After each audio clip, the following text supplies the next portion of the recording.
Shoot your monks is one of the most common pieces of advice you'll get as a dungeon master. Monks in 5e have an ability to let them catch and even redirect projectiles, so some DMs will never shoot at them to avoid the monk dunking on their monsters, instead of, leaning into it and letting their player use that cool ability.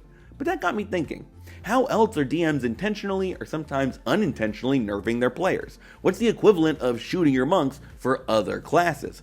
So in this video, I'm here to defend your players from the unsanctioned homebrew, wrongful reworks, and bad bannings that don't just nerf their character, but make the game less fun. And I'm doing this pro bono, so let's get started. There's an old saying in the court of law, don't bring evidence to a case you know won't stick. Now I just made that up, but you wouldn't know it based on how a lot of DMs operate with barbarians. While raging, these big guys get resistance to bludgeoning, piercing, and slashing damage, which really extends their already large pool of HP as they tank hit after hit after hit. So in an effort to challenge them, the Dungeon Master will start giving every group of enemies access to other sources of damage, like fire and psychic, and they'll only target the Barbarian with those. Don't do that. Trigger your Barbarian's resistances. I'm not saying you should never mix it up. Sometimes it's good to bust out the secret witness who can cast fireball, but rage is a limited resource, and nobody wants to feel like one of the core pieces of their class is being ignored. And just because the Barbarian can handle the Null Spears doesn't mean the Cleric or Wizard will, and if the Barbarian is the last one left standing, they'll need all the HP they can get to carry the rest of the party to safety.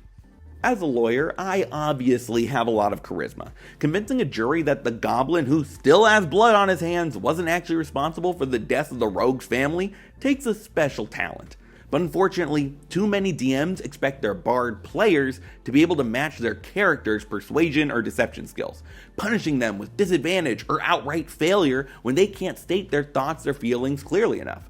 Don't expect your player to be as charismatic as their bard. In the same way a barbarian player can't actually lift 500 pounds, or your friend who's a wizard isn't going to conjure up spells, it's unfair to expect the bard to be a master of role-playing. Instead, work with them to get at the heart of what they're trying to say or do, and let the dice guide how successful they are, not their improvised monologue.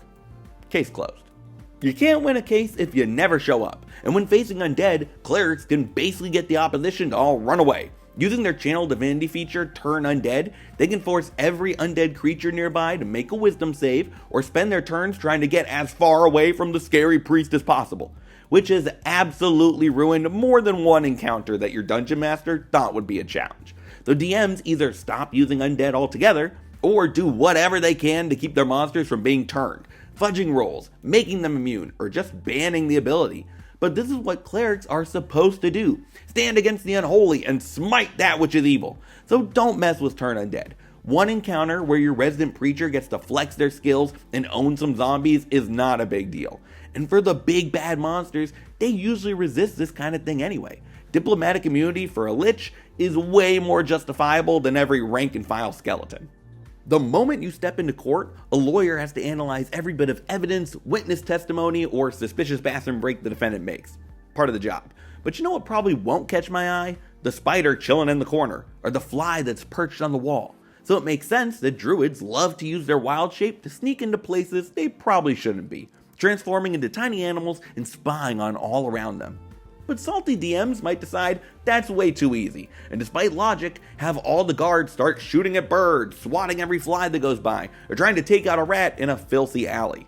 Well, it might make sense to occasionally challenge those hidden druids. The jailer having a cat that likes to hunt those rats kind of makes sense.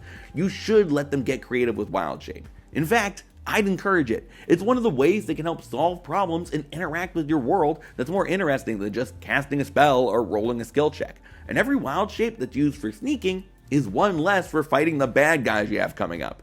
But when you're always doing your best to make them regret transforming into a lizard to get into the castle, they're going to eventually get discouraged and stop trying.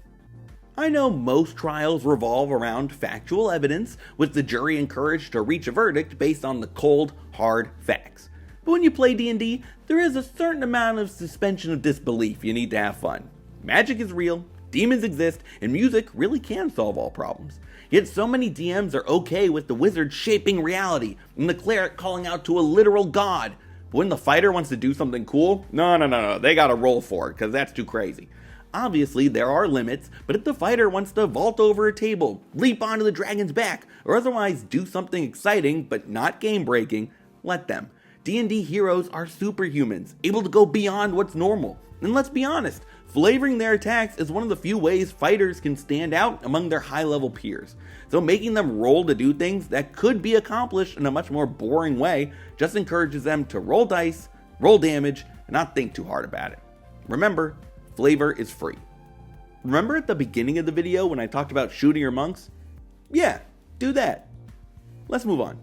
This may be a little controversial, but I think most lawyers know that there's a big difference between what the law says and what you can convince people it means. So I'm going to go against the book here. One of the defining features of a paladin is that instead of a traditional subclass, they take an oath, and the tenets of that holy agreement determine what powers they receive. If a paladin breaks that oath and really doesn't care to atone, the book suggests having them switch to a new one or even abandon the class entirely. For me, that's a little much. Much like alignment, I look at oaths as a guideline. It's a great platform for role-playing, and if your player wants to be held to that high standard, great. But sometimes, they just want to smite people and wear plate armor, and aren't as concerned with that aspect of the class. So why take away their fun build because they don't feel like following the rules? Talk with your player and find a balance that works for both of you. But if they're really not feeling the whole oath thing, don't take it away from them. As a public defender, I don't always get to choose who my clients are. So I have to say nice things about the Ranger. While I'm not the biggest fan of the class, it's clear that in the 2024 rules, they tried to make it more of an all-terrain tracker than whatever they were doing with favored enemies and terrain. While that makes them more versatile, you still can't fit a square peg in a round hole. It would be like if someone who specialized in maritime law tried to do a case on castle zoning restrictions. There's a little lawyer humor there for you. What I'm saying is, if you have a ranger in the party, give them chances to track and explore. Whether in the city or the forest, set up scenarios where they get a chance to hunt down bad guys, scramble through difficult terrain, and take charge as the party's expert on all things survival. Alright, I'm done defending rangers. I need to go take a shower. For rogues, this one is easy.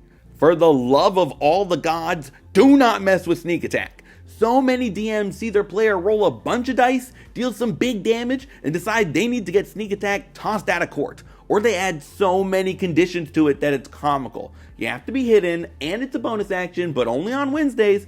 Just stop.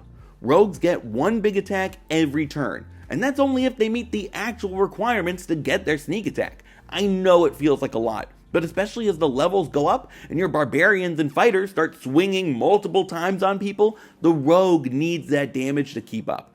Especially in the 2024 rules, where some of their extra abilities are directly tied to their sneak attack, messing with it is just a bad idea. Please, let it be. Last but not least, I'm going to cheat a little bit.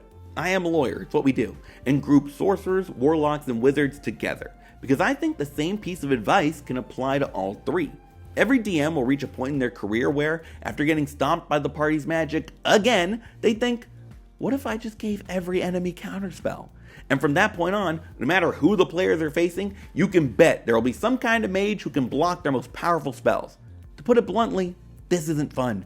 I know magic can be frustrating, especially when it trivializes an encounter you were really looking forward to, but constantly blocking your players from doing the one thing they signed up with this class to do gets annoying real fast. Having counterspell in your arsenal from time to time is fine, but try getting them to burn through their options with multiple encounters.